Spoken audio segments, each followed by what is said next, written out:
Game 7 sa pagitan ng Golden State at ng Houston Rockets. Ang mananalo ay ang siyang tutuloy sa pangalawang round para harapin ng Timberwolves mga kaibigan. Balik sa starting 5 si Brandon. Sa panimula, back-to-back na puntos para kay Green. Magandang pass ang ginawa ni Curry over Dre sa ilalim bago sumunod ang isang tres. Samantalang sa kabila, VanVleet dala pa rin ang mainit na kamay sa seryeng ito. Basket ang hard drive. Buti na lang nakapasok si Brandon ng isang tres.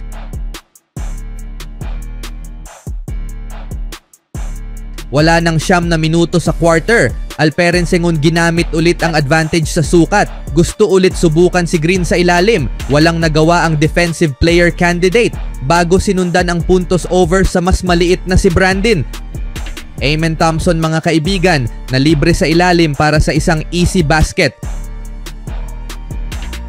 Ang sumunod, Butler na ipasok ang turnaround tres sa corner sa shot clock.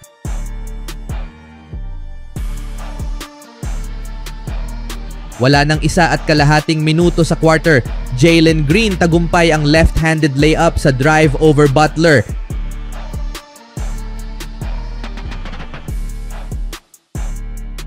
Buti na lang nice setup ang nagawa ni Curry para malibre sa corner tres si Hield.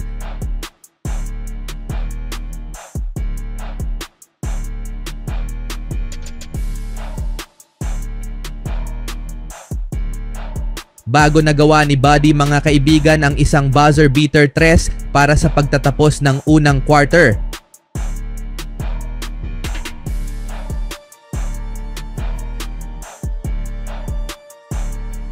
Sa pangalawang quarter, parang gustong gumawa ng ingay si Hield sa game na ito. Tagumpay ang jumper sa gitna.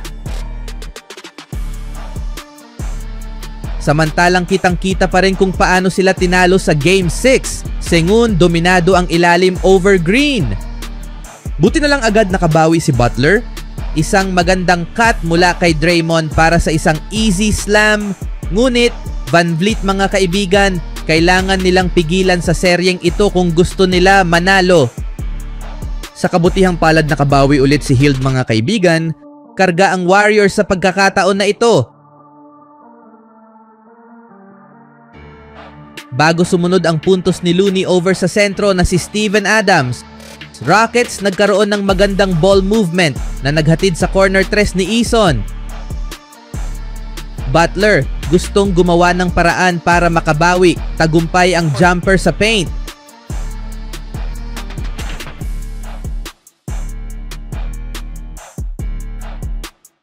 Draymond Green naging agresibo na rin. Tagumpay ang atake sa paint. Wala ng 3.5 minuto sa pangalawang quarter, Podziemski nakatanggap ng magandang pass mula kay Curry na naghatid sa isang easy floater. Timeout ang Rockets. Sa pagbabalik, hindi pa rin natuto ang Warriors mga kaibigan. Isang easy score ang ibinigay kay Sengun over Podziemski. Buti na lang Buddy Hield, parang gustong bumawi sa buong serye mga kaibigan. Back-to-back tres ba naman ang ginawa?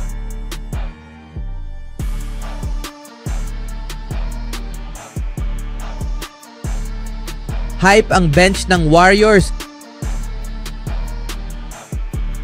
Ngunit agad nakabawi ng dalawa ang Rockets dito mula sa putback ni Adams.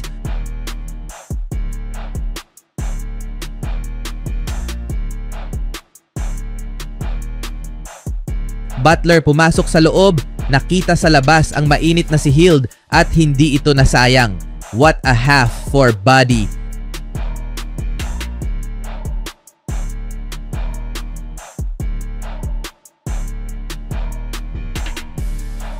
Halos kalahating minuto na lang ang natira. Gusto nang sumali ni Curry sa usapan mga kaibigan. Tagumpay ang malayong tres. Ngunit magandang pagtatapos sa play ang ginawa ni Amen Thompson.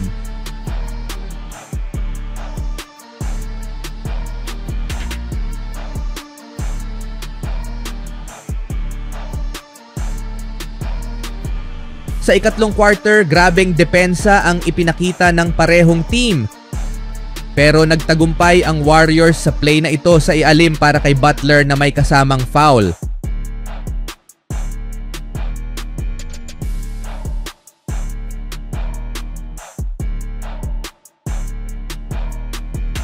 Ngunit Alperen Sengun pa rin open na open sa ilalim. Bago sumunod si Amen Thompson na hindi natakot inatake si Butler dito sa dulo. Buti na lang Podziemski, siniguro ang magandang pass ni Curry sa pagkakataon na ito. Dunk over Sengun.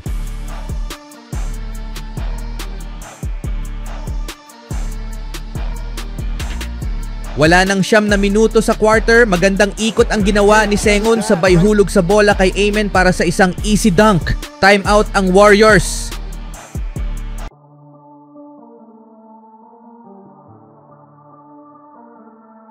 Ang sumunod, Brandon versus Sengun. Nakabawi sa baseline, ngunit tulad ng dati, easy basket kay Sengun sa ilalim. Bago sumunod ang layup ni Green na naghatid sa timeout ng Warriors.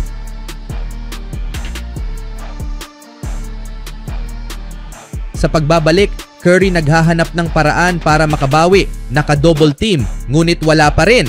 Tagumpay ang tres. Pero madali lang nakabawi si Tari Eason dito. Podziemski naghahanap ng teammate, nagtapos kay Curry ang bola at naipasok ang isang kahanga-hangang basket sa ilalim. 3 bantayang iniwan.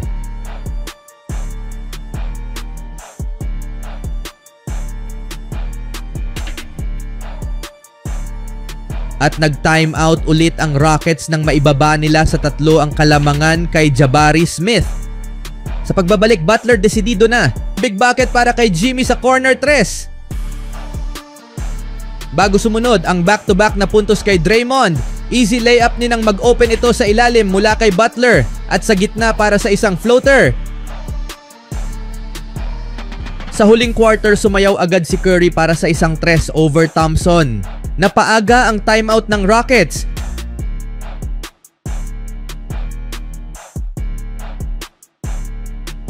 Wala nang 9 na minuto sa quarter, Steph nakahanap ng paraan sa ilalim over Van Vliet. Ngunit nakabawi si Van Vliet sa baseline. Buti na lang body healed mga kaibigan, may natira pang init sa kamay.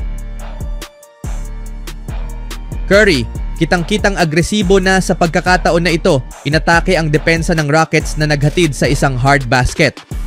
Wala nang 4 na minuto ang natira, ngayon lang nakapuntos ulit ang Warriors. Butler nagtuloy sa dulo.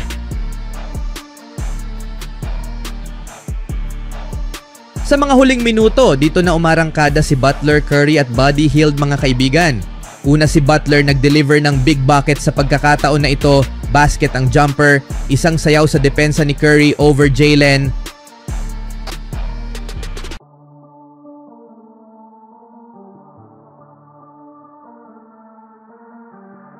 Bago sumunod ang 3 ulit ni Hield sa corner at nagpatuloy ito sa mga huling segundo dahilan para makuha ng Warriors ang panalo at sila ang tutuloy sa second round para makaharap ang uhaw na si Anthony Edwards.